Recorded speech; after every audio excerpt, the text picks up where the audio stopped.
Bombendoda ezijulana eJaca ekulweleni inkululeko yabantu bayo ngokuqeqenyiswa kwezimvo zikaBiko ngaphandle kokunikezela. Ezinye zezo zimvo kukuzithanda nolwazi njengondoqo ekukhululeni nabanye. Kukwahlatye ikhwelo kubahlali ukuba bathe bathi inxaxheba ekuzikhululeni kwabo. Those oppressed see themselves, first recognize the oppression and then work together, bind together to respond to to remove the oppression, to fight the oppression.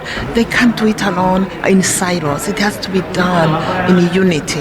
And it's that unity that Steve Biko was aiming for.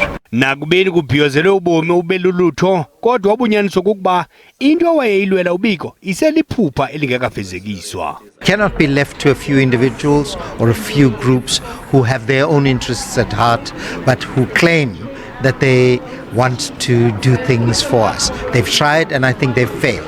We need people to engage, to form entities within communities to uplift themselves, to create a better environment and not wait for somebody else to do what they failed to do and what they won't do.